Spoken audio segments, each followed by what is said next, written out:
Para a Conferência Magna de encerramento do segundo CONSAT, Administração Tributária do Ato Administrativo ao Procedimento e às Relações Jurídicas, convido para presidir a mesa o presidente da Federação Brasileira de Sindicatos das Carreiras da Administração Tributária da União, dos Estados e do Distrito Federal, Dr. Paulo César Marques da Silva.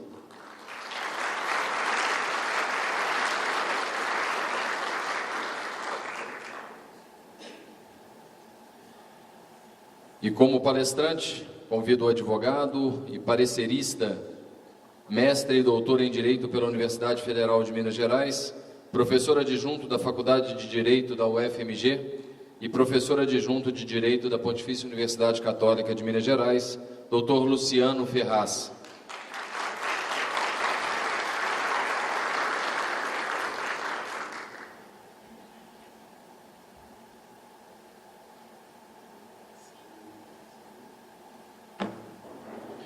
Passo a palavra ao Dr. Paulo César Marques. Bom dia a todos. Estamos já nos finalmente e temos a honra aqui de receber o Dr. Luciano Ferraz. Ele vai, pelo tempo, quase uma pincelada com a sua palestra, né, doutor? Vai falar sobre um tema que é muito importante para a gente, que causa muita dúvida na categoria, né?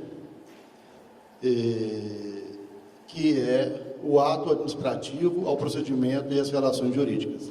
Então, doutor Luciano, tem a palavra e somos todos ouvidos. Muito obrigado. Eu, primeiramente, gostaria de fazer alguns agradecimentos. Agradeço ao presidente desta mesa, doutor Paulo César Marques da Silva, presidente da FEBRAFISCO. Agradeço também a Sara Campos e Joelson Dias, que me convidaram para participar deste evento. Satisfação enorme poder vir aqui debater um tema de tanta relevância para o país e para as administrações públicas em todos os níveis.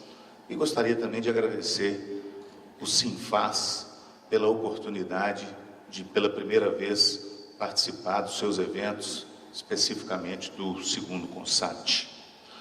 O tema que me foi designado trata, sugerido por mim, a bem da verdade, ele diz respeito à necessidade de verificação de uma mudança em termos de estudo do direito administrativo e da administração pública do Brasil, notadamente depois que a Constituição de 88 possibilitou um fenômeno que nós que estudamos essa disciplina intitulamos Constitucionalização do Direito Administrativo.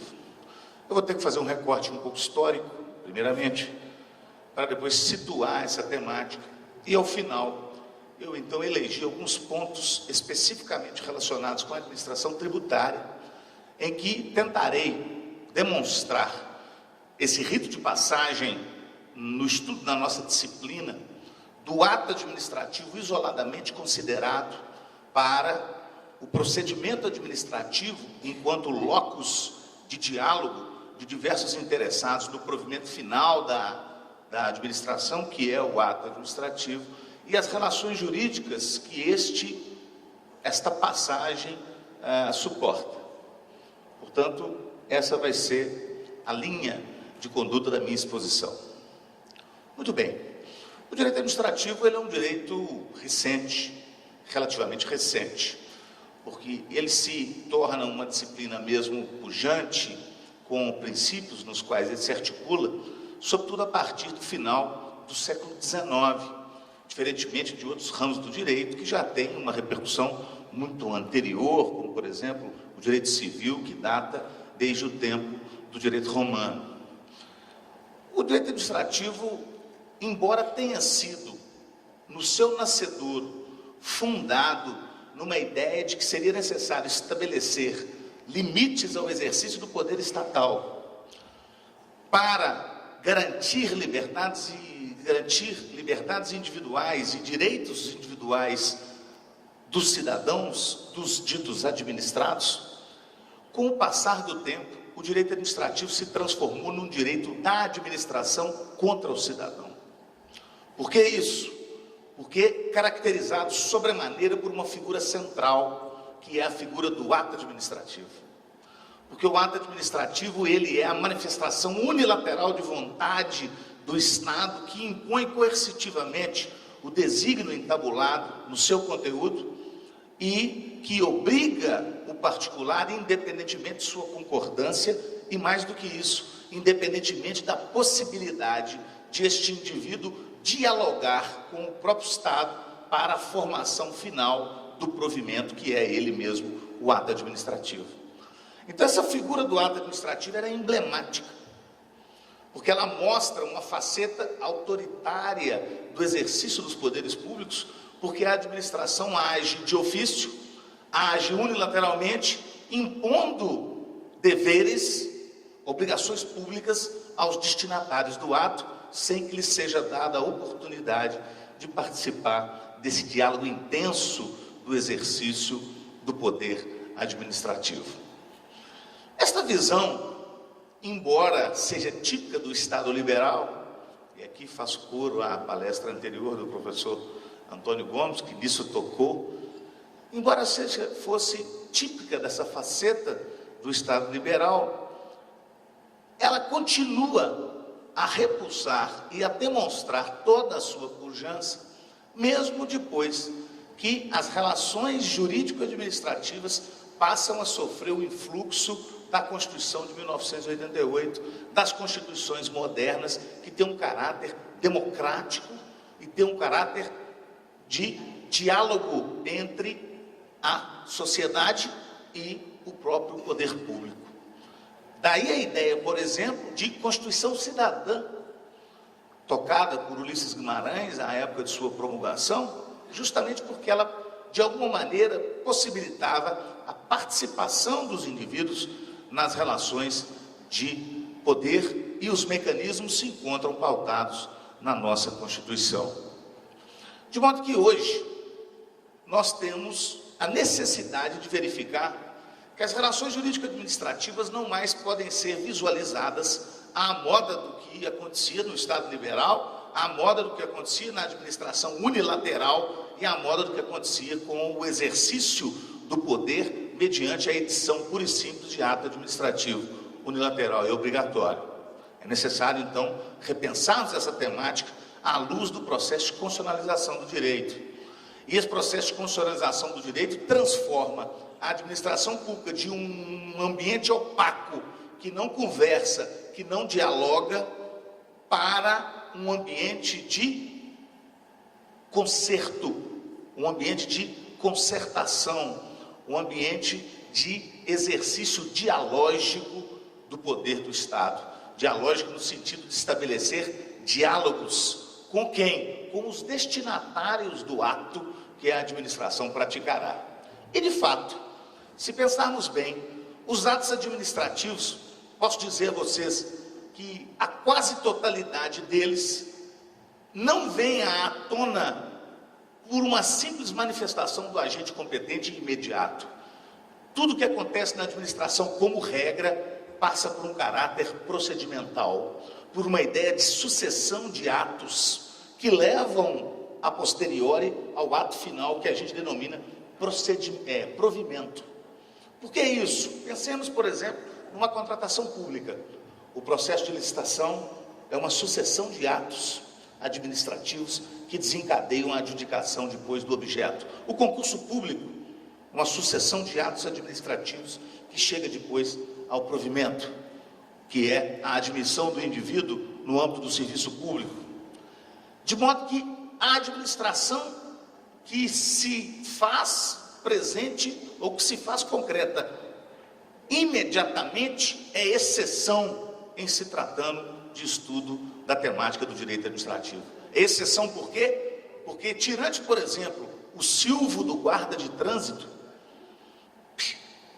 mandando parar, o que acontece na administração pública é um agir procedimental. Só que parece que uma faceta autoritária ainda do estudo da disciplina quer focar todas as suas peças para exclusivamente o ato final desse procedimento. Não é à toa, por exemplo, que nós vamos abrir os manuais de direito administrativo e eles vão ter, a maioria deles, focado no estudo do ato administrativo, sua estrutura, seus elementos, seus requisitos, seus atributos, e não naquilo que é mais importante nessa temática, que é perguntar como o ato administrativo foi construído. Quer dizer, entre o poder do Estado, abstratamente considerado, e o ato final que o concretiza, que é o ato administrativo, há um oceano de relações jurídicas que se estabeleceram e que importam sobremaneira para o ato final. Daí a ideia de que é preciso repensar essa relação para focar olhos muito mais no procedimento de construção do ato do que no próprio ato final, que revela o exercício do poder do Estado. Esse processo, ele vem a reboque da mudança de algumas noções chaves do direito administrativo. Me permiti arrolar 4 para este auditório. Primeira delas, atualmente é necessário abandonar uma visão positiva e estrita da lei, do princípio da legalidade, para nos atermos à vinculação da administração pública ao direito. Direito é mais do que lei. Direito é regra e direito é o universo dos princípios. Então precisamos nós, que lidamos com a administração pública, estar focalizado na ideia de princípios. Na administração tributária nem se diga, porque na administração tributária a faceta autoritária se faz presente na relação tributária. E o apego ao princípio da legalidade é quase que hercúleo, quase mitológico. Por vezes interessa mais o que está colocado numa instrução normativa, num regulamento, do que efetivamente está disciplinado na Constituição. Segundo, mitigação do exercício unilateral do poder do Estado e sua substituição parcial pela busca do consenso e da solução pacífica das controvérsias. Vi aqui hoje, em poucas mesas que participei, colocações sobre, por exemplo, a negociação coletiva no âmbito do serviço público. O que é isso? Busca do diálogo, busca do consenso. Democratização da administração pública pela participação dos administrados no exercício da função administrativa. Isso aqui significa dizer transmudar uma administração que se vê autoritária e unilateral por uma administração pública dialógica, aquela que dialoga com o destinatário do exercício do poder do Estado. E quarto, substituição do eixo central da disciplina do direito administrativo, que sai do ato isoladamente considerado para perpassar, por agora, o procedimento administrativo como locus de construção racionalizada do provimento e as relações jurídicas subjacentes a este procedimento. Então, a partir destas premissas, posso eu começar a tratar da questão típica do processo e do procedimento. A administração pública é procedimental. Por vezes, o procedimento pode contar com a colaboração dos interessados em contraditório. Por vezes, não. O procedimento é simplesmente preparatório para um exercício do poder. Quando é necessário que o indivíduo participe por imposição da Constituição ou da lei, isso nos leva à ideia de processo administrativo. Vale dizer, processo administrativo é espécie, procedimento é gênero. Processo administrativo é procedimento em contraditório. Quando for necessário escutar o destinatário do ato, nós estaremos diante do típico processo administrativo. E os processos administrativos que existem hoje nas relações administrativas do Estado podem ser de 3 ordens. Primeiro, processos administrativos preparatórios da produção de atos normativos. Isso é muito importante para o âmbito da administração tributária. Quando se vai, por exemplo, editar um regulamento de uma agência reguladora, este regulamento, numa fase preliminar, é submetida à opinião da sociedade, à opinião dos destinatários, à opinião dos interessados. Para quê? Para que haja um resgate de legitimidade no exercício do poder do Estado. Daí a ideia de administração dialógica. Então, primeiro tipo, produção de atos normativos. Isso é relevante para a administração tributária? A mais não poder. Por quê? Porque muito da tarefa que se tem, sobretudo nas relações tributárias próprias, se dá por intermédio de atos normativos que têm o intuito, o condão de minudenciar o conteúdo da lei, impondo a obrigação tributária. Segundo tipo, dos processos administrativos, os processos administrativos não litigiosos. É possível que haja processos ou procedimentos administrativos, e aí o procedimento estrito sensu, que não tenham um caráter típico de disputa, de controvérsia. É o que se dá, por exemplo, com o lançamento. Volto nesse tema depois. Os processos administrativos podem ser litigiosos, onde há controvérsia efetivamente instaurada no seio da administração pública. Vocês bem conhecem isso, por exemplo, com os processos administrativos disciplinares, com os processos administrativos tributários, que vão depois ao âmbito das autoridades competentes, que chegam ao Conselho de Contribuintes. Ou seja, há ali uma expectativa ou um próprio de litígio. Logo, processos administrativos contenciosos ou processos administrativos litigiosos. Pois bem, mas pouca gente compreendeu no Brasil ainda qual é o que esse processo de constitucionalização da administração pública trouxe como reflexo, e mais ainda, que muito disso está sintetizado hoje num diploma normativo, hoje não, desde 1999, que é a Lei 9.784 de 99. É a lei que regulamenta o processo administrativo em âmbito federal. Esta lei diz, por disposição expressa, o seguinte: eu me aplico aos processos administrativos em geral da administração pública. Quando haja processos específicos, eu também me aplico de maneira subsidiária.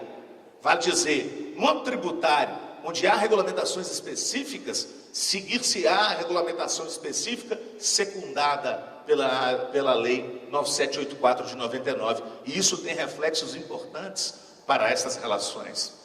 No âmbito dos estados e municípios, há estados e municípios que possuem leis próprias de processo administrativo, como é o caso de Minas Gerais, que tem a Lei 14.184 de 2002, que é a Lei do Processo Administrativo Estadual, que é praticamente cópia da lei federal. Mais do que isso, o Superior Tribunal de Justiça fixou orientação no sentido de que, ausente leis de processo administrativo em âmbito local, estados e municípios, deve-se aplicar a Lei 9784 de 1999. Em síntese, reconheceu a esta lei um caráter de nacionalidade e não apenas de esfera federativa. E eu vou mais longe. A decisão do Superior Tribunal de Justiça reconhece à Lei 9784 um caráter subsidiário às próprias leis de processo administrativo dos estados e municípios. Vale dizer, quando a lei estadual não for suficiente para regular a matéria, aplica-se a 9784 de 1999, por força de uma interpretação da decisão do Superior Tribunal de Justiça. Eu posso dizer a vocês que essa lei é uma lei muito interessante, porque traz uma perspectiva renovada de administração pública. Justamente essa perspectiva que eu quis até agora mostrar ao auditório, que é uma perspectiva dialógica do exercício do poder do Estado e não uma perspectiva monológica do exercício do poder do Estado. Construção racional e fundamentada, construção adequada do ato administrativo. Pois bem, a procedimentalização no âmbito da administração tributária, porque a administração tributária é um conceito legal e é um conceito constitucional. O artigo 3722 da Constituição fala em administração tributária, falando até mesmo na existência de carreiras essenciais ao exercício dessa atividade. O CTN tem dispositivos típicos de administração tributária, Código Tributário Nacional. E eu, então, procurando ver de que maneira o processo administrativo e as relações jurídicas que ele possibilita, porque o processo administrativo vira uma arena, um fórum de debate com a sociedade para o exercício legítimo do poder do Estado, eu aqui arrolei algumas hipóteses em que a administração tributária se vê possibilitada ao exercício legítimo do poder do Estado. Primeira delas, produção de regulamentos, instruções normativas e demais atos normativos. Por que digo isso? Quantas vezes a administração tributária do Estado brasileiro submete projetos de atos normativos a audiências e consultas públicas para legitimar o exercício do poder do Estado? Eu nunca vi.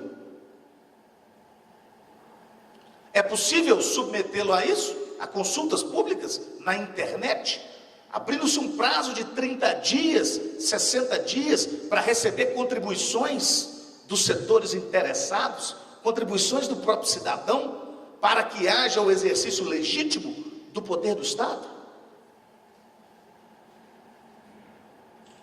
No âmbito das agências reguladoras, especificamente a Anatel, há disposição expressa na lei que lhe regula para que os atos normativos das agências sejam submetidos previamente a consultas públicas, para que a sociedade tenha a oportunidade de se pronunciar a respeito do objeto que ali se trata. Por que não estender essa lógica para o âmbito da administração tributária?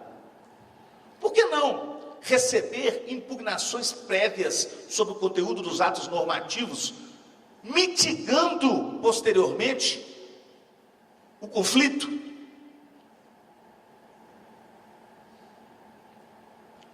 Porque os atos normativos saem e aí os advogados vão se debater a posteriori no âmbito do Poder Judiciário. Os tributaristas, eu posso aqui dizer, porque meu escritório, eu sou da parte de direito administrativo, mas ele é direito administrativo e tributário. Vejam, a Lei 9784, nesse particular, nos dá uma possibilidade. Diz que, sempre que necessário, quando a matéria do processo envolver assunto de interesse geral, o órgão competente poderá, mediante despacho motivado, abrir período de consulta pública para manifestação de terceiros, antes da decisão do pedido, se não houver prejuízo para a parte interessada. Está aqui. É só aplicar a 9784, que é a Lei de Processo Administrativo, para que isso seja viabilizado. Tenho certeza que nós diminuiríamos o potencial de litigiosidade do exercício do poder do Estado. E, ao mesmo tempo, legitimar-se-ia o exercício do poder pela participação, ou pelo menos pela potencial participação dos interessados. Mas para isso é preciso, percebam, mudar a cabeça, sair do ato administrativo para o procedimento, porque é valorizar o antes e não o depois. Segunda hipótese, nas relações internas da administração tributária. Relações internas, como por exemplo, no que diz respeito a processos concessivos de direitos de servidores, processos administrativos disciplinares. E aqui talvez eu traga uma contribuição. Os processos administrativos são regidos pela Lei de 112, no âmbito federal, e pelos estatutos respectivos no âmbito de estados e municípios. Mas se aplica a Lei 9784. Os deveres de motivação, o espectro da prova, o ônus de prova, tudo isso se aplica ao âmbito de processos internos. A necessidade ou a possibilidade do exercício da autotutela que a administração possui, por exemplo, possibilidade de anular seus próprios atos quando derivados de ilegalidade, hoje está parametrizada pela necessidade do respeito ao contraditório. E o Supremo Tribunal Federal segue hoje esta posição. Uns dizem, mas isso inviabiliza a rapidez do exercício do poder do Estado, é o preço que se paga por um Estado democrático. A opção por um regime democrático induz a necessidade do respeito ao contraditório e à ampla defesa. É o preço que se paga pela democracia. A opção que nós fizemos na Constituição de 1988. No âmbito das negociações coletivas de servidores, todos se debatem sobre cabe ou não cabe a negociação coletiva no âmbito da administração. Por que não utilizar o processo administrativo? O que se pretende com a negociação? Sentar-se na mesa de debates e fazer com que uma decisão seja vinculante para a administração pública, no sentido de, por exemplo, encaminhar um projeto de lei que concede determinado percentual de aumento ou determinado direito para os servidores que compõem o extrato humano da administração. É isso? Esse é o conteúdo da negociação? Por que não fazê-lo? Basta que haja uma lei de cada entidade da federação obrigando a isso. Num sentimento ou num conceito que a doutrina moderna do direito administrativo trabalha, sobretudo os alemães, que é o conceito de autovinculação. A administração pública pode agir discricionariamente, como por exemplo, na elaboração de determinados projetos ou anteprojetos que virarão projetos de lei. Mas ela pode, por exemplo, editar uma norma, não precisa nem ser lei, pode ser um decreto. Pode baixar um decreto em que ela limita essa discricionariedade, criando um procedimento prévio para que haja a interlocução com os interessados. Vejam se a Lei 9784 não dá ensejo a isso. Leio para vocês o artigo 33 da 9784. Diz assim: os órgãos e entidades administrativas, em matéria relevante, poderão estabelecer outros meios de participação de administrados, diretamente ou por meio de organizações e associações legalmente reconhecidas. Sindicatos. A 9784 dá legitimidade ao sindicato para funcionar no processo administrativo como substituto processual da parte dos interessados, em matéria de interesse coletivo ou em matéria de interesse difuso. No caso da negociação, interesse coletivo.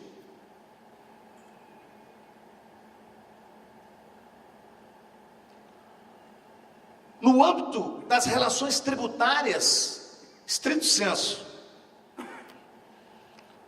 o lançamento tributário, que é visto por todos como um ato, no fundo, é o ato final de um procedimento. Ele não vem à tona como o silvo do guarda de trânsito. Mais do que isso, pelo CTN, nós temos 3 tipos de lançamento: lançamento de ofício, lançamento de declaração e lançamento por homologação. A doutrina, quando trabalha os tipos de lançamento, que diz que esses lançamentos se qualificam, diferenciando-se um pelos outros, pelo quê? Pela participação do contribuinte para a formulação da obrigação tributária. Paulo de Barros Carvalho, Hugo de Brito Machado, todos eles, quando vão classificar, dizem isso. Por quê? Porque, dependendo do tipo de lançamento, o contribuinte passa a ter um papel ativo na construção do ato. No lançamento de ofício, menor, mas no lançamento por homologação e no lançamento por declaração, muito grande. Então é necessário abandonar uma visão atomizada. O Vasco Manuel Gomes fala assim: a verdadeira flor de estufa do direito administrativo, que é o ato, para entender que o ato encerra relações jurídicas. E, portanto, o procedimento que prepara o ato é fundamental para o diálogo com os legitimados e os interessados. O processo administrativo tributário. O processo administrativo tributário é típico processo administrativo litigioso, onde a parte tem direitos, onde o Estado e a parte têm direitos e deveres, onde o diálogo se estabelece com todas as armas de um lado e de outro. Disse, mas ele tem sempre a barriga do Poder Judiciário para resolver os seus problemas? É verdade, mas falamos aqui hoje, em todos os painéis, sobre a insuficiência do Poder Judiciário na solução de conflitos. Ou seja, devemos valorizar o processo administrativo, seja ele o tributário, o disciplinar, o licitatório, como o locus adequado para a construção legítima da decisão. Não é à toa que a nossa Constituição sábia dispõe no artigo 5º, inciso 54 e 55. Ninguém será privado dos seus bens ou da sua liberdade sem o devido processo legal. E embaixo, aos litigantes em processo administrativo ou judicial e aos acusados em geral, será assegurada a ampla defesa e o contraditório com os meios e recursos a ela inerentes.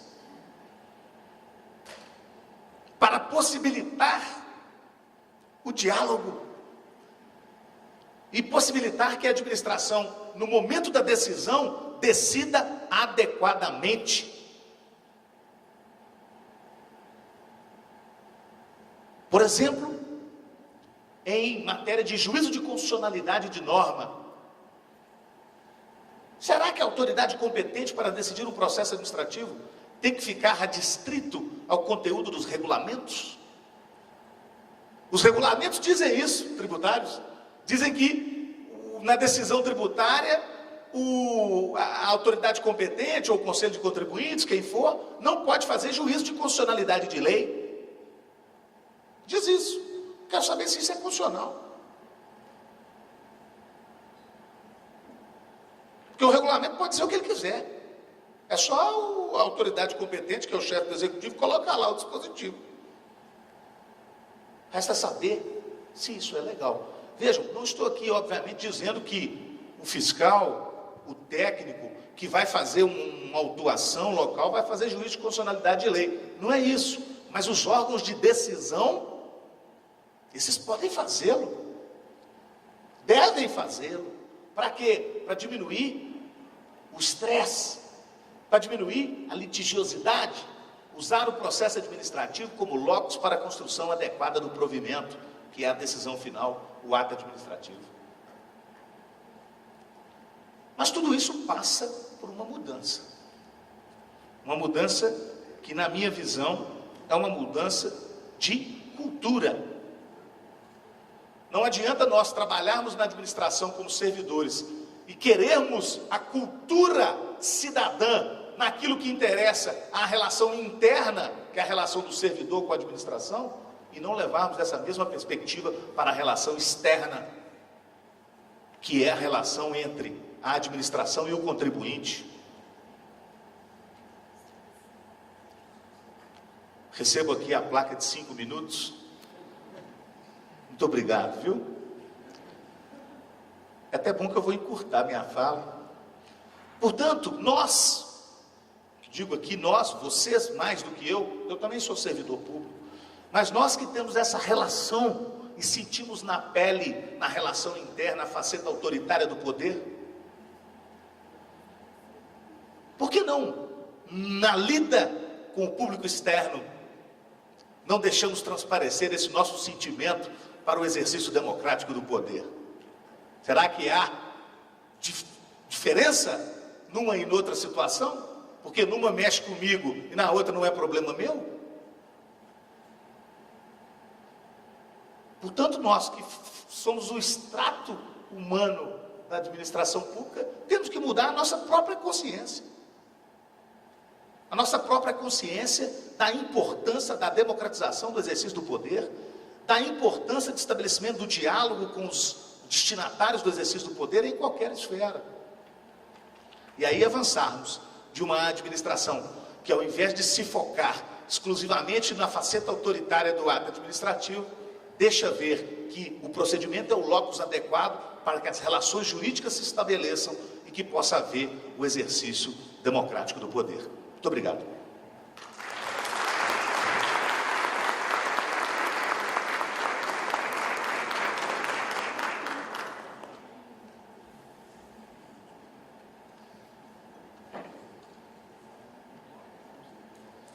Bom,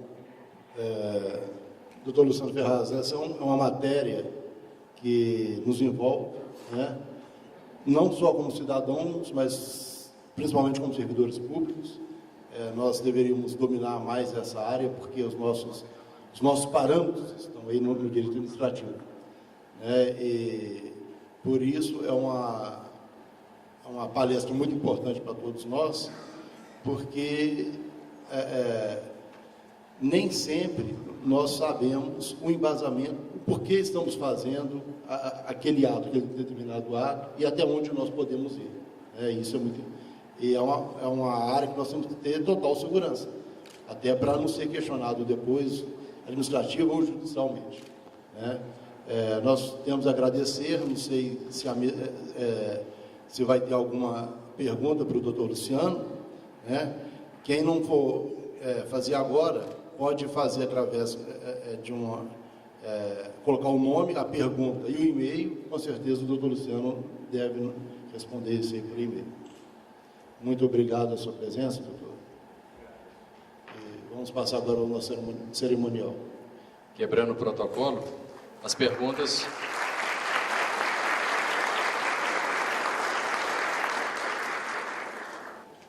Dando continuidade, gostaria de chamar ao palco, para as considerações finais, o presidente do Sinfaz, Dr. Marcos Vinícius Bolpato da Silva.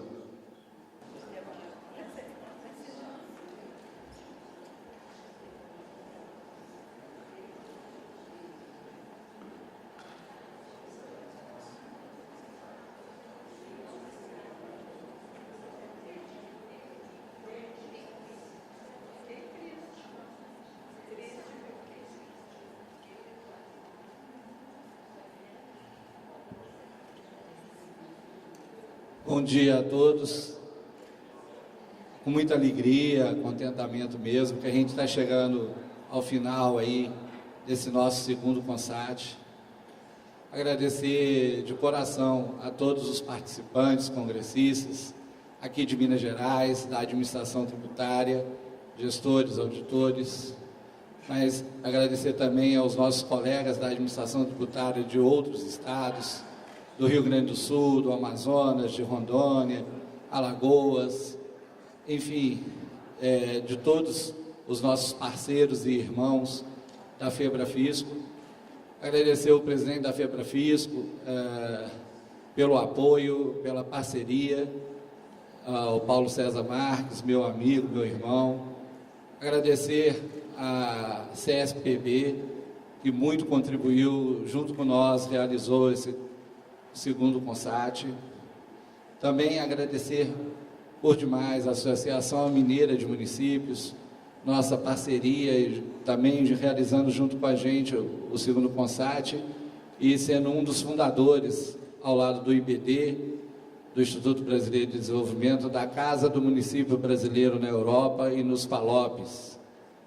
Agradecer ao meu amigo, o Dr. Ricardo Oliveira, presidente do IBD, e ao Dr. Diego, aqui representando o IBD Internacional, que atuamos juntos nesse grandioso processo de lançamento e inauguração da Casa do Município Brasileiro na Europa, na cidade do Porto, como aqui foi falado, e que devemos inaugurar na segunda quinzena de março. O Sinfaz, a FEBRAFISCO, o IBD e a AMM têm muito orgulho em serem fundadores da Casa do Município Brasileiro, que é levar o gestor do grupo de fiscalização e arrecadação tributárias ao nível internacional, a um nível, a um plano em que o gestor tem mesmo que estar, porque é cargo de atividades essenciais ao funcionamento do Estado e tem uma importância fundamental para toda a sociedade brasileira, mormente a sociedade mineira.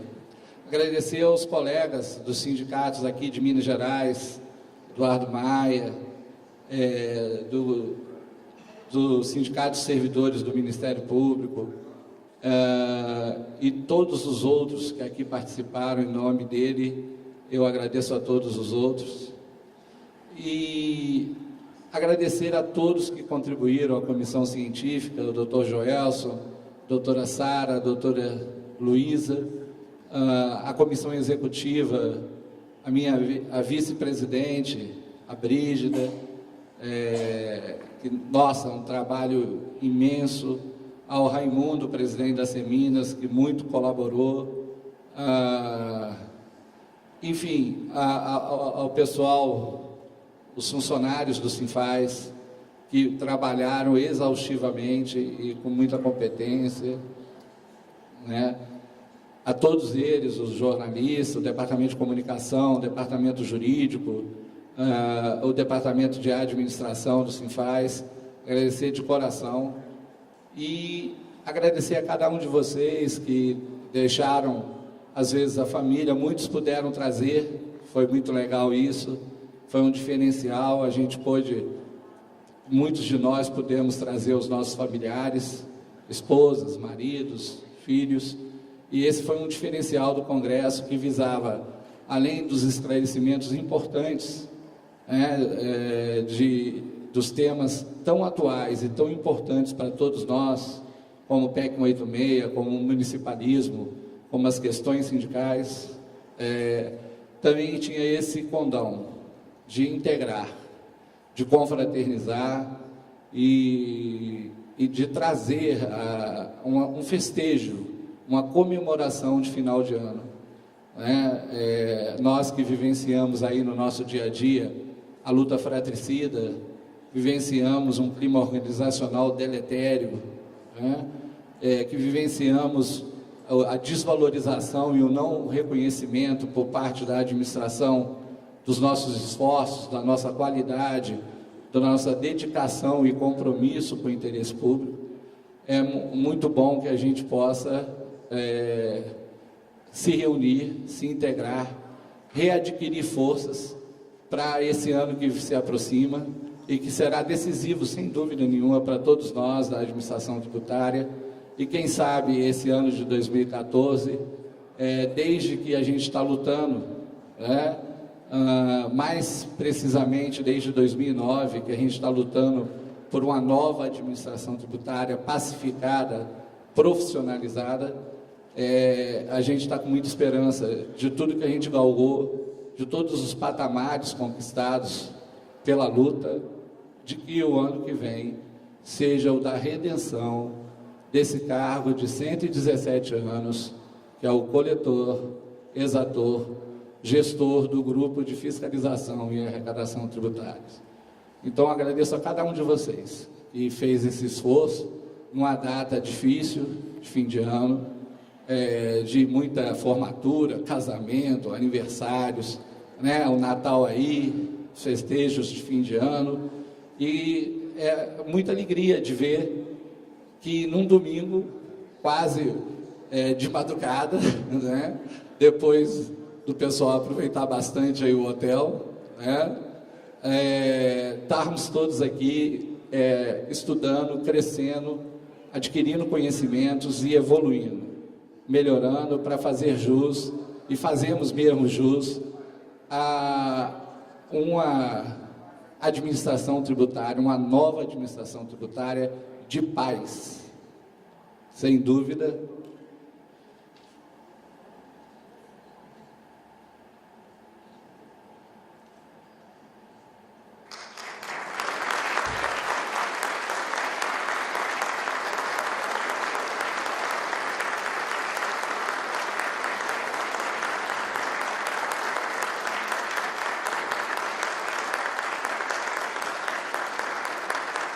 sem dúvida, com toda certeza, o que mais precisamos e o que mais desejamos é paz. Muito obrigado a todos.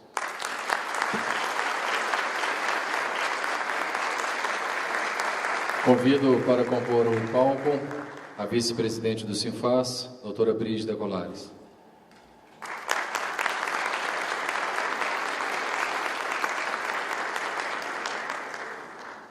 Abriremos para vocês agora as intervenções que queiram fazer aos presidentes do Sinfaz. Teremos aqui a recepcionista para encaminhar a perguntas ou questionamentos. Gostaria de chamar o doutor Paulo César Marques da Silva, presidente da Febrafisco, para fazer uma consideração final.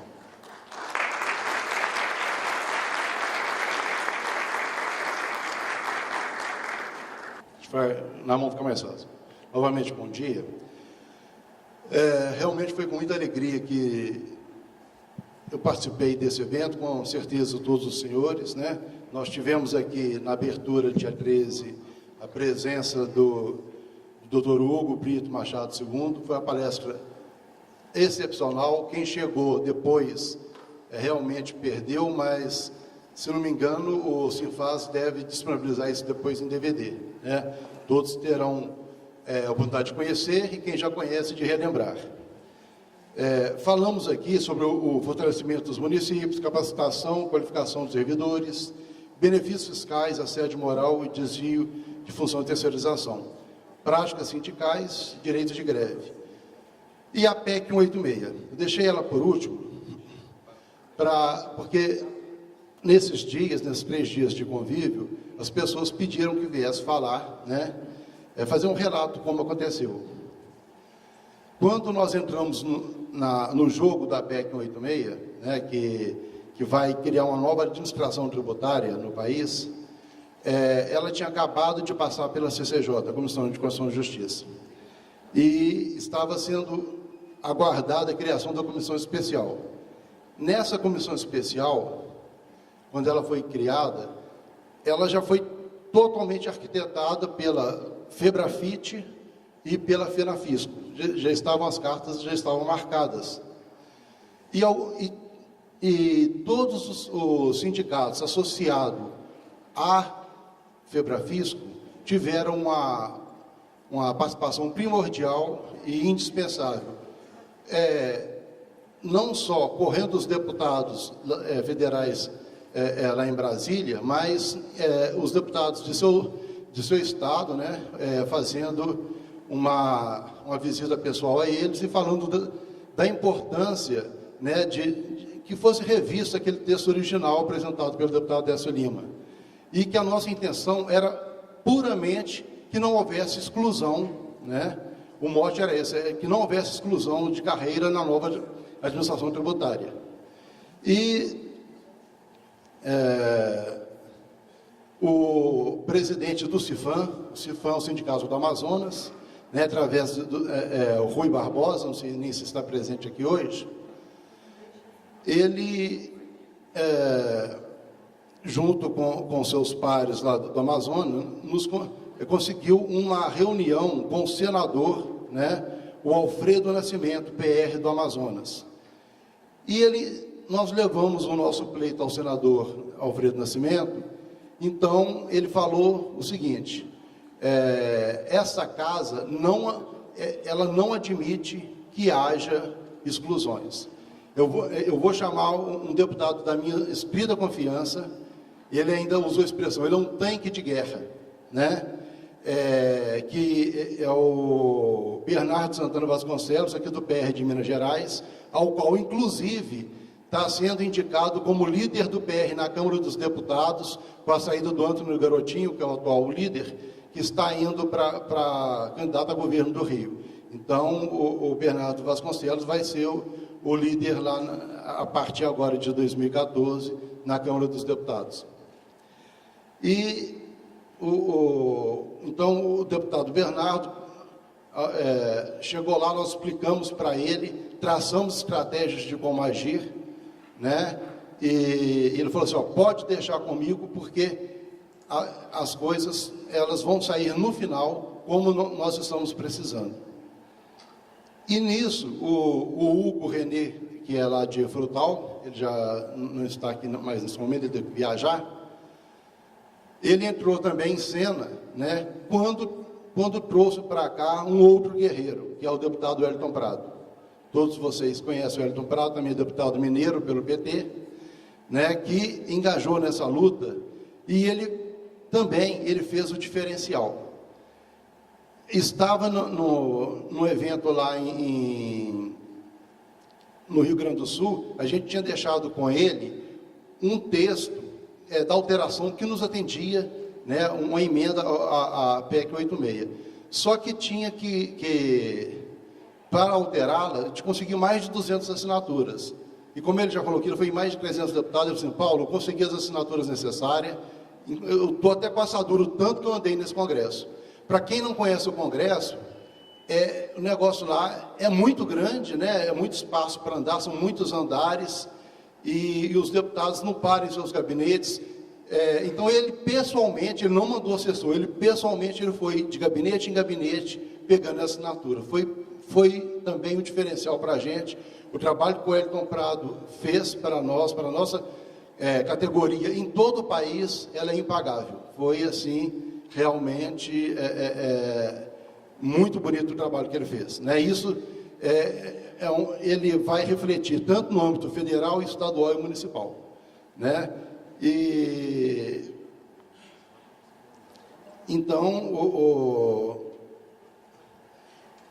o Bernardo Santana e o Wellington Prado, nós reunimos, nós sentados juntos, falamos o seguinte: analisando o que estava das audiências públicas que deveriam levar a PEC 86 ao conhecimento do povo para discussão, ela estava com a carta marcada falando o seguinte: ela seria em Campo Grande, Mato Grosso do Sul, né, onde não há problemas visíveis, mas quando nós chegamos lá, nós conhecemos que há um sindicato semelhante ao nosso aqui em Minas Gerais, né, só que eles não se manifestam, eles são subjugados, que é uma pena. São Paulo, houve o evento lá também, Salvador, Florianópolis, Brasília, e por último em Belo Horizonte, graças a esses dois deputados nossos, né? Porque nós fizemos questão de pedir que houvesse audiência pública também em Belo Horizonte, Amazonas, Rio Grande do Sul, Piauí, né, e Alagoas também que se manifestou. Devido à exiguidade de tempo, que já estava marcado a data de início dessa comissão e data para término, seria no dia 19 de novembro, com o sentido de tentar votar ainda levar a plenário esse ano de 2013, que não vai acontecer. Mas a ideia era essa. nós conseguimos fazer, pelo menos um dos estados, que foi aqui em Minas Gerais, e foi o maior deles, e foi o maior sucesso. E foi o ponto de desequilíbrio a nosso favor, né? Essa audiência pública aqui em Minas Gerais. Ali as pessoas se manifestaram de forma ordeira, se colocaram presentes. O Lindolfo, ele esteve lá também, representando o científico, teve gente dos auditores municipais também, quer dizer, foram todos eles representados, né? E naquele momento, o Lindolfo, ele simplesmente não falou nada com nada. O tempo dele, ele usou para divagar, né? sem objetividade. Sendo que depois eles publicaram no site restrito deles, como se ele tivesse falado muita coisa, né? E que o que foi falado ali era contra os auditores, que estaria armando um provimento derivado, que é aquela conversa dele de sempre. Quero deixar registrado aqui, foi uma atitude covarde dele, porque ele não se manifestou lá. Isso é um papel de moleque, não é de gente, né? Mas temos que relevar, porque ele realmente não deve ser normal, ele deve ter alguma deficiência mental.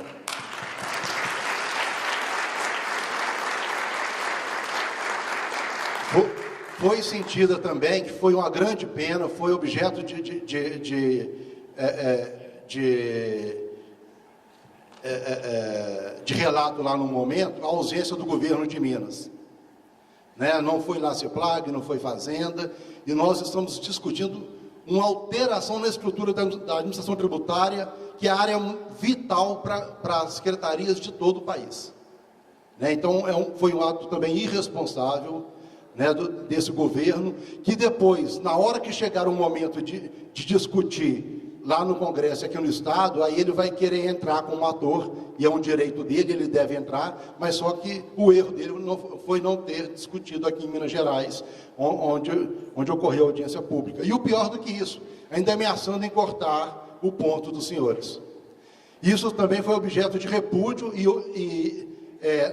lá em Brasília, no dia 19, onde aconteceu uma carta dos deputados, fizeram uma crítica, e a Câmara dos Deputados mandaram para o governador uma carta repudiando e pedindo que isso não acontecesse, e assim, né, assim ocorreu. Não vai haver corte de ponto de ninguém. Mas é um ponto negativo para o nosso governo de Minas, que a gente não gostaria que fosse assim. Então, nesse dia 19, ocorreu essa votação da PEC, né, que aconteceu algumas coisas anteriores. Por exemplo, a doutora Sara e o doutor Joelson, já de posse do nosso texto e da adequação que deveria ser feita, da forma legislativa de tratar a coisa, e levando em consideração também da dificuldade das negociações, porque a FENAFISCO e a FEBRAFIT estavam irredutíveis, eles trabalharam até às 3h30 da manhã para redigir um texto, para constar não somente do texto constitucional, mas também com as suas justificativas, que já foi apresentado aqui para vocês também, se não me engano, no segundo dia. E eu gostaria de frisar que, de todos os nossos filiados, o Sinfaz, somente o Sinfaz, aqui de Minas Gerais, participou ativamente, tendo voz em todas as audiências públicas. E foi o Sinfaz ao qual eu agradeço em nome da federação, viu, Marcos? Foi ele que permitiu que a FEBRAFISCO, ele permitiu financeiramente que a FEBRAFISCO também estivesse presente em todos os estados. Né, o Sinfaz que bancou isso, porque o caixa hoje ainda da FEBRAFISCO, ela não suporta todas essas viagens e hospedagens e alimentação. Então, assim, todo esse resultado teve importância de todo mundo, mas houve esses destaques, né, que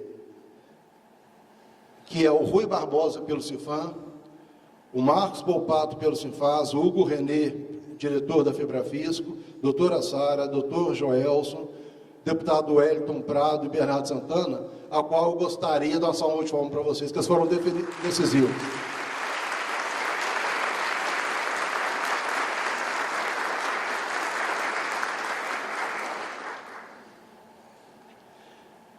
Bom, agora, esse projeto vai para plenário, né? Nós ganhamos de uma guerra a primeira batalha.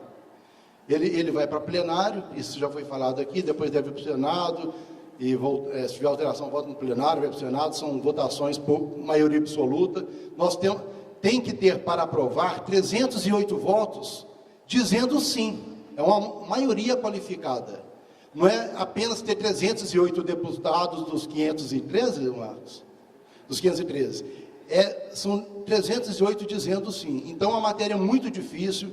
Nós fomos obrigados a voltar com alguma coisa no texto, que foi a questão lá das autonomias. Elas foram voltadas, mas tudo foi forma de negociação, né?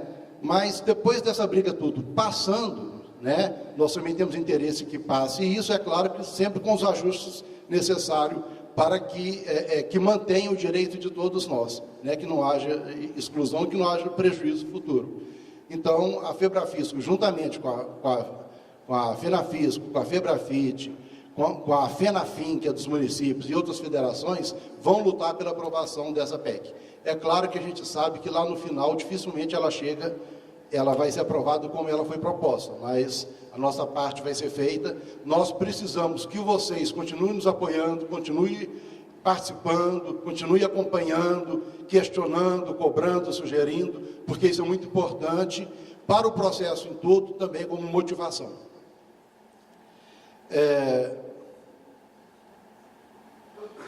Nós vamos precisar contar com o apoio do maior número de deputados federais possível. Então, os deputados de conhecimento, que vocês tenham proximidades, levem ele para o Sinfas, para a FEBRAFISCO, para que eles recebam e ouçam e tenham interesse em lutar por nós, né? Hoje nós recebemos aqui o deputado federal Ademir Camilo, presidente da UGT, vai ser um dos nossos companheiros. Temos esses já citados, mas precisamos do maior número de deputados possível, e isso aí depende de cada um de nós, com os nossos conhecimentos.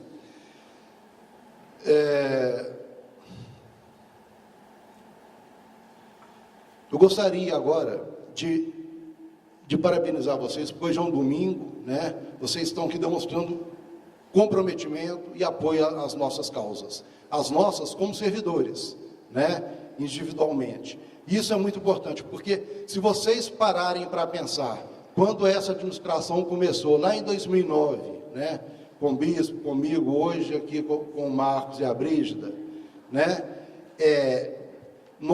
Foi definido naquela época, olha só para vocês verem, muitas pessoas, muitos companheiros não percebem isso. Hoje não tem tempo encerrado mais, né?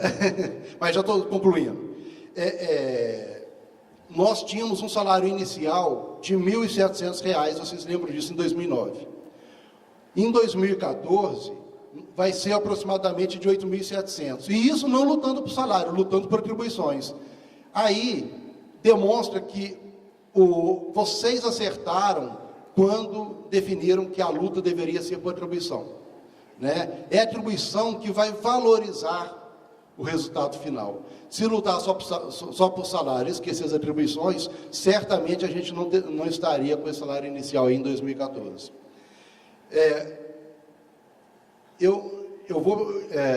Em 2014, eu vou deixar uma sugestão aqui para vocês e para os nossos comandantes, nosso presidente Marcos e Brígida, que no meu entender, nós temos um desafio muito grande e não podemos descuidar dele, que chama-se luta pelo concurso público para gestor fazendário.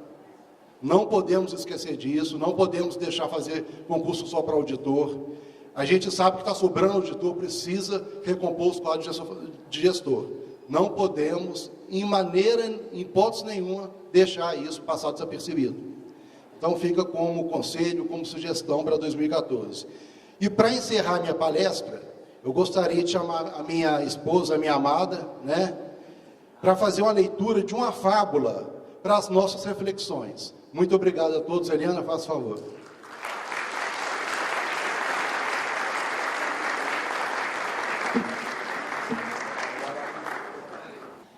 Já velho e, portanto, próximo a despedir-se do mundo, um homem que tinha muitos filhos Reuniu-os em redor de si e mandou vir um feixe de varas. Assim disse: qual de vocês, meus filhos, será capaz de quebrar esse feixe de varas? Experimenta, João. João procurou fazê-lo, mas não pôde. Vê tu, Pedro. Pedro também não pôde. Nenhum dos outros filhos o conseguiu.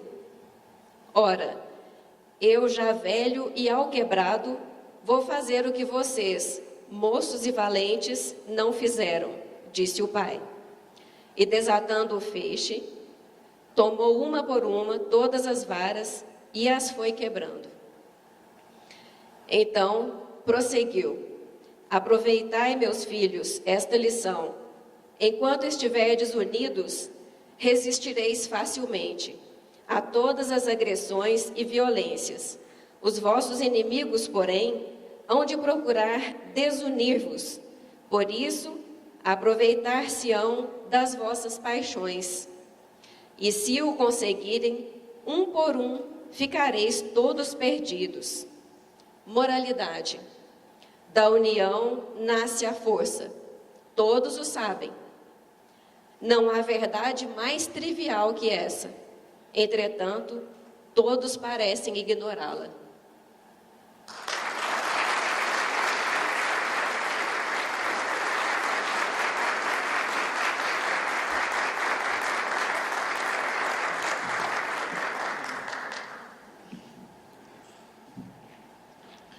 Abriremos agora para as perguntas de até 2 minutos.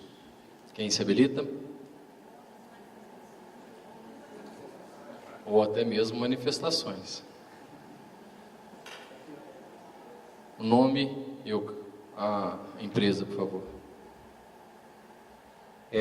Meu nome é Germano Soares, né?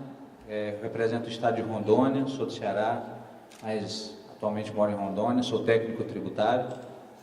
E é o que eu venho dizendo aos colegas da FEBRAFISCO. Eu aproveitei também o momento para falar, quando eu tive a oportunidade lá na frente, né? A questão da união, a questão de afastar qualquer tipo de vaidade da nossa federação, a simplicidade que existe das pessoas que compõem essa federação, essa amizade que surgiu, né? Nos encontramos por conta de problemas comuns e passamos do campo da luta para o campo da amizade, né? E isso é verdade, isso é verdade. Hoje, Minas Gerais, a gente tem um carinho todo especial pelos amigos de Minas, pelos amigos do Rio Grande do Sul. Agora está chegando o pessoal do Paraná, o pessoal do Piauí chegando aí recentemente, né? E até brinco, eu digo, Ceará e Piauí não tem diferença, é uma coisa só, né? São Paulo também está chegando. Então, assim, nós temos que fazer esse processo de sempre relembrar isso, né? Sempre saber que nós temos que permanecer unidos, como foi essa fábula, né? Que realmente unidos nós somos fortes, né? E o outro lado, que eu não quero citar o nome, o outro lado ele sabe disso, né? O outro lado ele sabe disso. E ele vem exatamente bater no pecado que mais assola o homem, que mais traz prejuízo ao homem, que é justamente a vaidade. Então eu quero deixar isso claro. Ontem eu conversei com o Marcos, né, Marcos? Na hora do jantar eu falei exatamente isso, né? Tinha a ver com a fábula. O outro lado chega lá no Rio Grande do Sul, aí diz assim: mas tchê, você é demais, tchê. Você é nosso, você está com a gente, seu caso está resolvido. O que é que você tem que ficar com esse pessoal da FEBRAFISCO aí, que está fazendo confusão, fazendo barulho, correndo lá no Congresso e tal? Sai disso aí, rapaz, que o teu lugar já está garantido. Chega aqui em Minas e diz: uai, mas vocês são demais, vocês são maravilhosos e tal, né? Chega lá em Rondônia, diz a mesma coisa. E o objetivo deles é criar um sentimento de vaidade dentro da federação para desagregar. O objetivo é esse. E nós temos que estar atentos a isso, para a gente não cair nesse artifício. Isso para mim ficou muito claro durante as audiências. Eu via representantes do outro lado, que eu não vou citar o nome de novo, representantes do outro lado chegavam falando numa simpatia tão grande, sabe? O pessoal de Minas, o pessoal de Alagoas, uma conversa tão grande, animado, parecia assim amigos assim de longas datas, sabe? Longa data, né? E eu ficava olhando e disse, mas que coisa estranha, né? Esse pessoal que quer acabar com a gente e agora estão aqui abraçando a gente. E aí eu lembro as palavras do nosso amigo Eliseu, que está nos deixando, né? Já foi diretor da Febrafisco, vice-presidente do meu sindicato, foi chamado em outro cargo, agora na lista do TRF, está nos deixando, infelizmente para nós, felizmente para ele, porque está indo para algo melhor. Mas o Eliseu, naquela oportunidade, ele dizia assim, eu tenho uma dificuldade muito grande de acreditar nas palavras quando eu não vejo escrito. Porque o mesmo cidadão que escreve dizendo que eu vou ficar fora, é o cidadão agora que está sorrindo, me abraçando, dizendo que eu devo ficar tranquilo, porque eu não vou ser excluído. Eu prefiro acreditar no que está escrito. Você está entendendo? Então eu queria deixar essa mensagem para nós da Febrafisco, essa para nós, e para os filiados do Sinfaz, eu queria dizer o que eu digo para os nossos filiados lá do Sintec de Rondônia. Acreditem no seu sindicato. Acreditem nas pessoas que estão à frente do seu sindicato. Essas pessoas que estão aqui são os que estão preocupados com vocês, são os que estão preocupados com as suas atividades, com a sua profissão, com o seu cargo, são aqueles que estão preocupados com a remuneração. Todos nós temos despesas, família, filhos, colégio, saúde. Eu não preciso citar que isso é normal. Quem está preocupado com vocês, são aqueles dois ali, Se outros chegarem querendo fazer qualquer coisa, também utilizando desse artifício para desagregar, se tiver qualquer dúvida, consulte os dois. Não caiam nessa lábia do outro lado, porque o outro lado é muito inteligente, não tenha dúvida que eles são inteligentes. Então, acreditem naquele pessoal ali, aquele pessoal está preocupado com vocês. E se no final de tudo ainda ficarem com dúvida, na dúvida, acredite neles também, tá bom? Obrigado.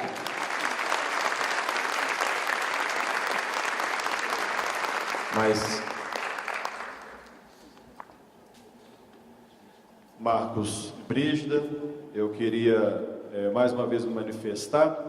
Eu que estive presente no primeiro Confasa, convite de vocês, agora vejo que o Congresso tem ainda crescido, né, e isso é importante graças ao trabalho que vocês têm realizado e também do apoio, logicamente, de outras instituições, de outras entidades que têm colaborado, como, por exemplo, a Febrafisco, seu presidente. Não é? Agora, importante para nós, é o que o colega aqui acabou de dizer, que cada servidor possa sentir no seu sindicato que represente, que realmente o represente, que realmente vocês signifiquem para todo esse grupo que está aqui e para nós, do Sindicato dos Servidores do Ministério Público, vocês já têm demonstrado essa capacidade, essa luta, né, que represente realmente que vocês estão preocupados com a categoria, que vocês estão preocupados exatamente com o bem-estar e a qualidade de vida de cada um dos colegas aqui. E que para isso vocês continuem crescendo, desenvolvendo ainda mais os congressos, o conhecimento, mas a união também, que vocês permaneçam assim. E que essa união também se estenda, né, a nós que somos colegas de outras carreiras, estamos aqui a Gisele, a Viane, a Dina, né, que essa união também, né, Dina, que nós Brígida, que nos conhecemos numa discussão exatamente do Estatuto dos Servidores do Estado de Minas Gerais. Momento aquele que nos uniu, naquele momento que nós pudemos discutir dentro do Comitê de Negociações Sindicais aqui do Estado de Minas Gerais, né, onde os sindicatos do Ministério Público e do Judiciário foram aceitos, e no momento seguinte, quando o sindicato do Ministério Público e do Judiciário também não foram aceitos, vocês tomaram uma atitude e nos representaram ali quando nós manifestamos a nossa posição, tanto para a Assembleia Legislativa quanto para o Governo do Estado, de repúdio a esse tipo de atitude, que é também uma prática antissindical, que é não negociar com todos os que estão envolvidos. Então vocês também nos representam, eu agradeço por vocês nos representarem no CONES.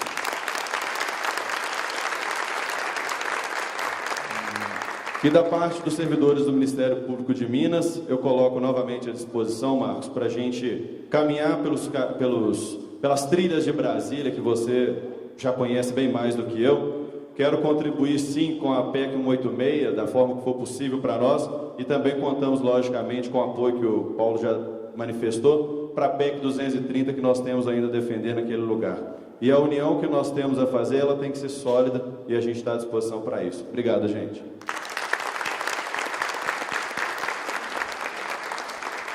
Mais alguém interessado?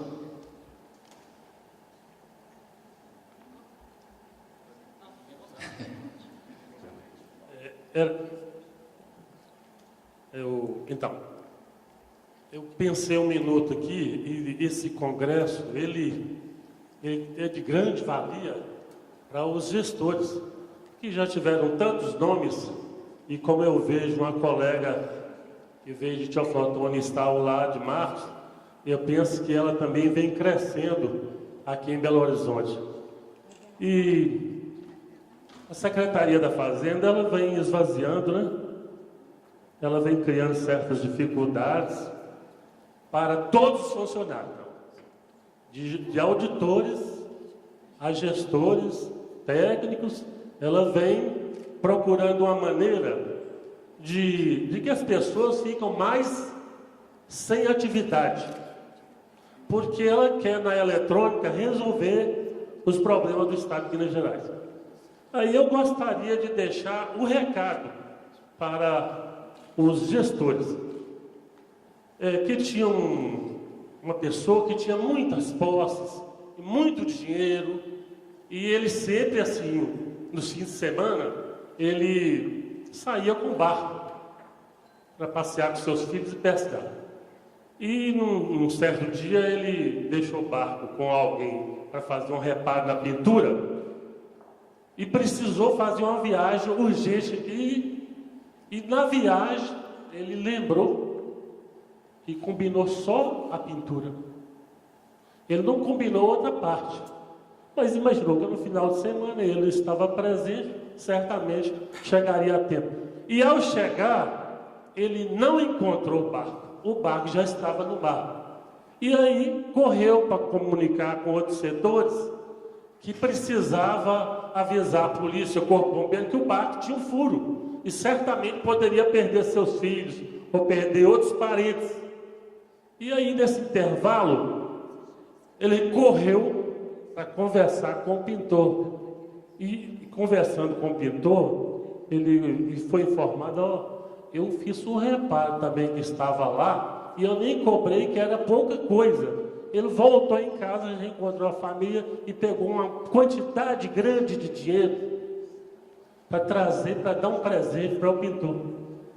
Com isso que eu quero dizer o seguinte, que não precisa de estar mandando os gestores fazer a coisa.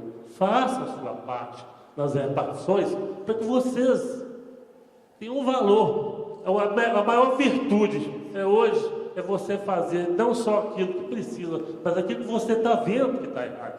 Execute. Obrigado.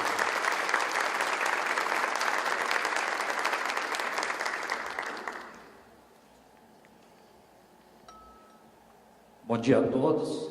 Meu nome é Gilberto da Silva. Eu sou vice-presidente da FOSEF Sindicato. A minha função aqui é parabenizar quem organizou esse congresso, parabenizar as outras entidades que colaboraram, que participaram da organização, né, e cada pessoa que colocou um tijolinho no processo que se começou aqui. Quando um sindicato consegue trazer tantas entidades para dentro de um congresso, quando ela se propõe a ouvir outros setores, ouvir FIERGS, ouvir a Associação de Municípios, ouvir professores universitários, na realidade, ele está procurando mostrar para os seus filiados, no caso aqui de Minas Gerais, de gestores, de que o nosso trabalho tem qualidade, que nós estamos aqui para construir, para colaborar e para prestar um serviço de qualidade. Então, a minha função aqui é só essa, parabenizar. Eu acho que o Volpato e a Lígia fizeram um ótimo trabalho, mas cada pessoa que colaborou também fez um ótimo trabalho. Muito obrigado. Passamos a palavra para a última intervenção. Nós gostaríamos de afirmar que o Piauí se incorpora à luta pela aprovação da PEC e por uma lote que venha atender aos anseios da categoria dos técnicos fazendários, ou do gestor fazendário também. Gostaria de dizer que muitas das dificuldades que foram levantadas aqui em relação à questão da luta sindical, dos valores legais com os quais nós temos dificuldade de lidar, se devem, em parte, à construção, que não foi feita de uma base sindical sólida no serviço público em termos de formação. Se nós observarmos as nossas lutas do passado, elas estavam voltadas para aquisições imediatistas, principalmente remuneração. E nesse sentido, as remunerações que nós buscávamos não eram mais do que gratificações, muitas das vezes, porque elas eram mais imediatas ainda. Isso criou uma dificuldade de longo prazo. Reflitam sobre isso. Então, os auditores cresceram, porque eles já eram grandes, de certo modo, até em razão da estrutura da administração fazendária, pelas competências, pelas atribuições que eles tinham, pela ocupação dos cargos dentro da estrutura. E nós sempre fomos meros coadjuvantes desse processo.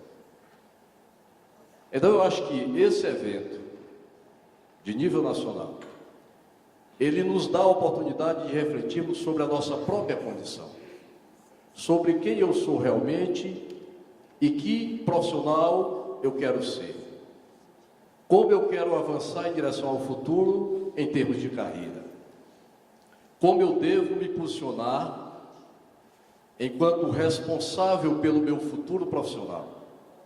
E esse nível de conscientização, ele tem que ser uma prática cotidiana dentro das nossas casas, porque é ele que vai fazer com que nós possamos aglutinar as pessoas em torno desse ideal, né, de cada vez mais profissionalizar e melhorar o cargo. Enquanto nós nos debatermos em situações superficiais, sem aprofundarmos a discussão sobre um processo de conscientização mais amplo do indivíduo, enquanto cidadão, enquanto agente público, nós não avançaremos. Então fica aqui essa fala para a nossa reflexão, né? E que nós possamos cada vez mais nos fortalecer nesse entendimento. O Piauí vai estar cada vez mais presente. Eu lembro até, só para ilustrar, que quando nós fizemos a greve de 2008, né, nós víamos umas construções mal sucedidas, né? E em 2008 nós tivemos um êxito fantástico, porque nós migramos de um salário, se eu não me engano, de 2.100 para R$ 4.100, né? E aí, na greve de 2011, a gente tinha acumulado uma certa experiência, a CSP com lutas, né, que nós mantínhamos um diálogo mais próximo. Um de seus representantes se deslocou para o nosso sindicato, né, com o intuito de nos assessorar. Quando ele viu a primeira manifestação que nós realizamos no pátio da Secretaria, que inclusive uma delas culminou no pátio administrativo, o cara chegou e disse: não, rapaz, é que vocês têm que dar assessoria para nós, porque vocês estão bem mais adiantados. Na realidade, o exercício da greve, o exercício de reivindicar, ele nos capacita sempre para o futuro. Então, essa compenetração, essa consciência de estarmos juntos, né, nos qualificando para esse exercício, ela é fundamental nesse momento. Marcos, você está de parabéns, né, a equipe toda, né, o Birô de Convenções aí que criou essa estrutura maravilhosa, né, doutora Sara, doutor Joelson Dias, né, muito obrigado ao povo de Minas, não me canso de dizer obrigado a vocês. Piauí está de braços abertos para recebê-los todos no próximo CONSAT que faremos em maio. Já estou assumindo um compromisso aqui, certo? Com a assessoria aí do pessoal de Minas Gerais. Vamos precisar da ajuda do Bopato, certo? Da participação de todos, aprofundando esses temas, tá? Para que a gente construa realmente uma estrutura de carreira muito mais forte, né? Já prevendo esse embate que terá no Congresso Nacional. Muito obrigado a todos. Eu saio daqui com o coração feliz, né? Muito contente. Muito obrigado.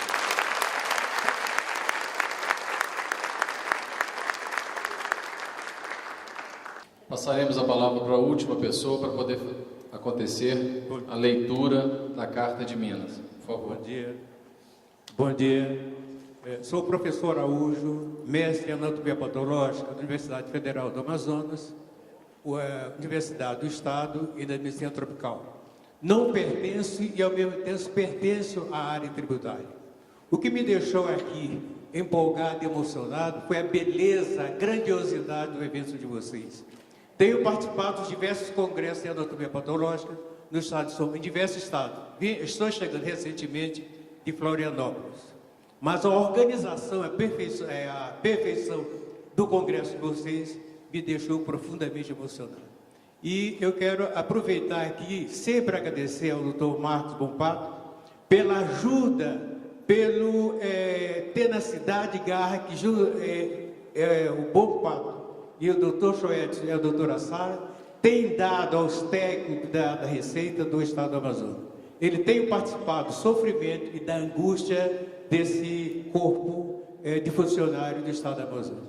Então, de viva voz, eu quero agradecer e parabenizar vocês por isso e lembrar que o doutor Bompato hoje faz aniversário. Então, eu desejo a ele uma salva de palmas e parabéns.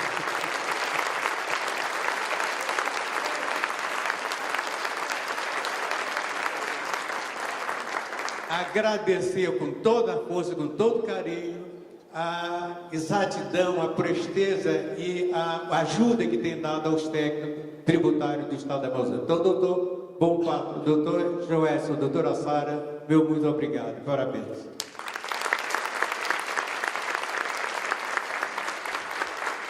Passamos a palavra à vice-presidente do Sinfaz para que faça a leitura da Carta de Minas.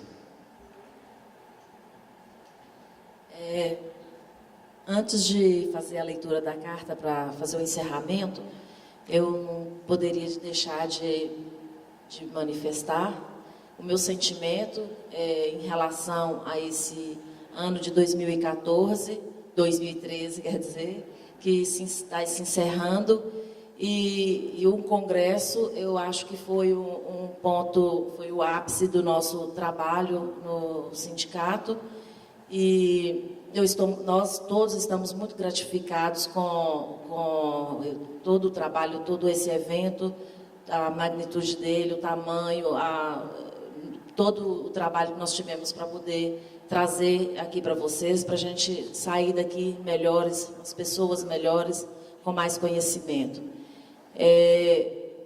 Eu me sinto com o dever cumprido. Eu gostaria de manifestar aqui, agradecer aos funcionários do Sinfaz, que nos ajudaram o tempo inteiro. No último mês, a gente só envolvido com o Congresso. No apoio também, a Edelvaz, o Tiago, a Lilian, o Anderson, o Leandro, a Natália, doutor Alexandre, dona Selma. Gostaria de agradecer também as meninas do cerimonial, que também nos auxiliaram, estiveram presentes aí com a gente, a coordenadora Ana Paula, o mestre de cerimônia Guga, agradecer, aos fotógrafos, ao pessoal do som, do apoio. Gostaria também de falar aos companheiros dos sindicalistas que estão aqui presentes, tanto dos outros estados como os sindicatos mineiros. Tivemos aqui companheiros que todos os dias a gente está sempre encontrando aqui em Belo Horizonte, em reuniões da Intersindical, o Cicipseng, a Tieta, a UNSP, a Dina, a Gisele, o Eduardo, e tantos outros que... A Vânia, né? Eu esqueci o nome. Isso, e todos que vieram, que atenderam ao nosso convite e vieram nos prestigiar. Eu vou fazer um agradecimento especial aqui a doutor Joelson, a doutora Sara, a doutora Luísa, que abrilhantaram o nosso presidente, Marcos, que teve todo esse trabalho científico de trazer palestras de alto nível, como foi durante o evento. E, enfim, agradecer a todos os colegas gestores que estiveram aqui com a gente no final de semana, que se dispuseram a compartilhar as suas experiências aqui com a gente. Então, é isso aí. Obrigada a todo mundo.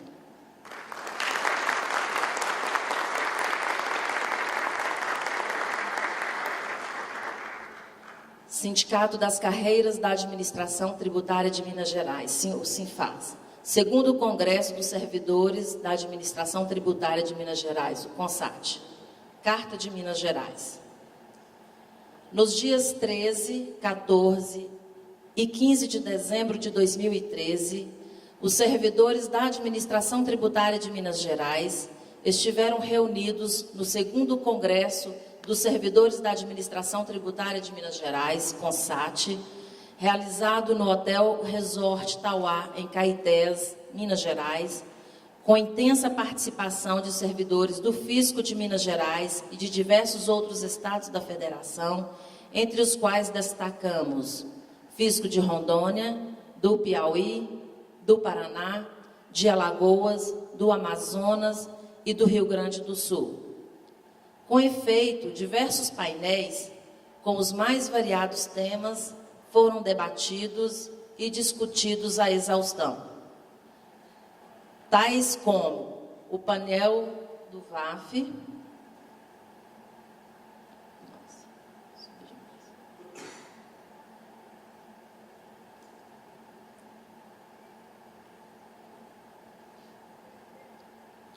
o painel do VAF para o fortalecimento dos municípios.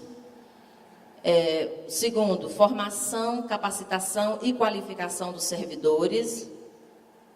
3, a internacionalização dos municípios e o irmanamento de cidades com o lançamento da Casa do Município na Europa, município brasileiro na Europa. Investimentos estrangeiros e desenvolvimento da economia regional. 5, análise da constitucionalidade da PEC 186 de 2007. 6, os reflexos da implementação da PEC 186 nas administrações tributárias estaduais e municipais. 7, a administração tributária de Minas Gerais, a arrecadação, os benefícios fiscais e a concorrência desleal. 8, o papel dos servidores da administração tributária para a concretização de um modelo de eficácia. 9, assédio moral na administração pública. 10, desvio de função e a terceirização ilícita. 11, práticas antissindicais. 12, negociação coletiva e direito de greve no serviço público, dificuldades e perspectivas. 13, o trabalho da Prunarte, da UFMG, em parceria com os sindicatos. 14, Conferência Magna de encerramento do 2º CONSAT, Administração Tributária, do ato administrativo ao procedimento e às relações públicas. A Conferência Magna de abertura foi realizada pelo ilustre tributarista, professor Dr. Hugo de Brito Machado II, que apresentou um brilhante trabalho sobre o lançamento do crédito tributário, dever indeclinável dos servidores da administração tributária. Já a conferência de encerramento dos trabalhos foi brilhantemente realizada pela grande tributarista, professor Luciano Ferraz. Em princípio, é necessário registrar o agradecimento a todos os parceiros do Sinfaz na realização deste evento, a saber, Febrafisco, ACEMINAS, AMM, UGT, CSPB, IBD e IBD Internacional. Não menos importante foi a participação dos ilustres senhores Wellington Prado, deputado federal, e Elismar Prado, deputado estadual. Dos riquíssimos debates realizados no Congresso, é preciso registrar as seguintes moções apresentadas e aprovadas pelos congressistas, a saber: moção de apoio à EPAMIG, apresentada pelo ilustre Dr. Paulo Pial, prefeito de Uberaba, em face do descaso e do abandono da pesquisa agropecuária pelo governo de Minas Gerais, relegando a empresa ao ostracismo e à sua própria sorte. Moção de repúdio apresentada pelo deputado Wellington Prado, protestando pela ausência do secretário de Fazenda de Minas Gerais no evento, que, embora oficialmente convidado, não somente não compareceu, como também não enviou representante algum, demonstrando descaso com o Sinfaz e os servidores da administração pública de Minas Gerais e do Brasil. 3. Moção de repúdio apresentada pelo deputado... Toda hora.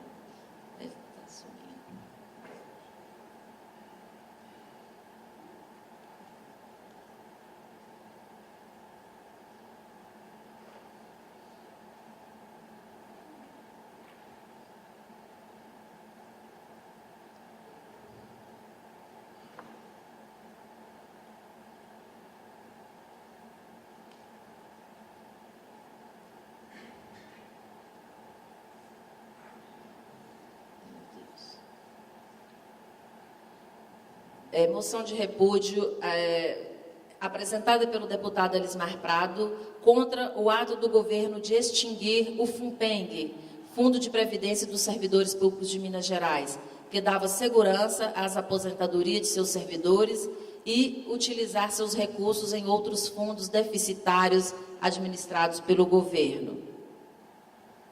Moção de repúdio contra o ato dos administradores da Fazenda da CFMG, mormente o senhor subsecretário da Receita e os senhores superintendentes regionais da Fazenda, que, contrariando a autorização do senhor secretário de Fazenda, que permitia a participação de servidores efetivos e comissionados no evento, tentaram impedir a participação dos servidores da Administração Tributária de Minas Gerais no Congresso, ameaçando com corte de ponto e exigindo compensação de horas, além de intimidar servidores comissionados com ameaças veladas de exoneração, caso ousassem participar do evento, num verdadeiro abuso e desrespeito ao direito constitucional de liberdade sindical.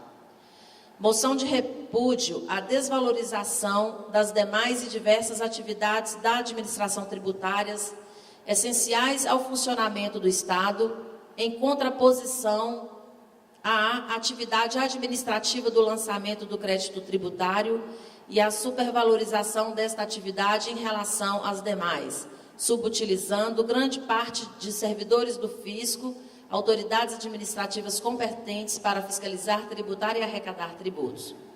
Moção de repúdio contra as propostas de legalização da terceirização indiscriminada nos setores públicos e privados. Moção de repúdio contra o ENCAT, o Encontro dos Coordenadores da Administração Tributária, que utilizam essa estrutura paga com dinheiro público para gestar minuta de LOAT, Lei Orgânica da Administração Tributária, com viés absolutamente corporativista e de carreiras centenárias dos fiscos estaduais. Moção de repúdio contra a instauração arbitrária de PAD, processo administrativo, processo administrativo disciplinares contra servidores e diretores sindicais e, no caso de Minas Gerais, o absurdo PAD aberto contra o próprio sindicato Sinfaz, com o objetivo de intimidação e cerceamento do exercício legítimo direito de representação sindical. Ficou evidente nos debates realizados e promovidos nesses intensos dias de trabalho que o fisco estadual brasileiro passa por um momento de profunda depressão, onde problemas de toda a ordem assolam no seio das administrações tributárias do Brasil, prejudicando o objetivo maior de promover a arrecadação e prover o Estado de recursos necessários para o cumprimento de suas obrigações constitucionais com a sociedade. Problemas como assédio moral, individual e coletivo, invasão de atribuições, desvio de função e terceirização ilícita, apropriação indébita do trabalho de servidores do fisco, edição de leis inconstitucionais e contrárias ao CTN, desrespeito aos ditames legais com excessivo uso de medidas infralegais para retirar atribuições legalmente previstas e afastar servidores do fisco de sua missão constitucional de fiscalizar e arrecadar. Não menos importante foi a elucidação da importância de todos os cargos da administração tributária no contexto das secretarias de Fazenda, desmistificando a falsa ideia de que somente uma atribuição específica é importante dentre as dezenas desempenhadas pelo fisco, o que ficou muito bem esclarecido na palestra do professor Dr. Hugo de Brito Machado II. Foram elencadas como problemas comuns em diversos estados da federação, demonstrando uma ação concatenada de desmonte da administração tributária, promovido pelo corporativismo insano, segregacionista e afastado dos princípios da administração pública, mormente os da legalidade, moralidade, isonomia, impessoalidade e eficiência, ignorando o interesse público, relegando-o a segundo plano. Não passou despercebido problemas graves de corrupção nos governos, troca de favores e concessão indiscriminada de benefícios fiscais, que minam o caixa dos estados,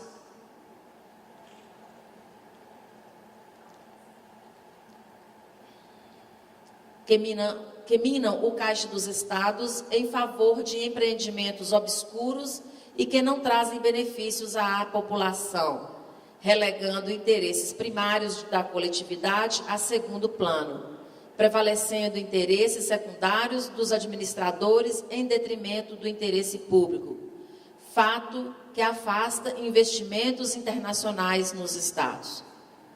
A defesa da sociedade, mesmo quando governos passageiros tentam descumprir as leis, mostrando-se uma necessidade premente, onde os servidores do fisco têm papel relevante, porquanto não podem sucumbir a ações isoladas que visam apenas o benefício de um pequeno grupo encastelado no poder, com o único objetivo de obter benefícios para si ou para poucos. Nesse sentido, ficou evidente que a união dos servidores da administração tributária com defesa do Estado de Direito e do interesse público é medida que se impõe, dada a natureza das atividades desenvolvidas pelos servidores do fisco, que precisam ser protagonistas nessa luta de defesa do Estado contra os interesses particulares e corporativos que minam e enfraquecem o Estado como um todo. É só isso. Obrigada.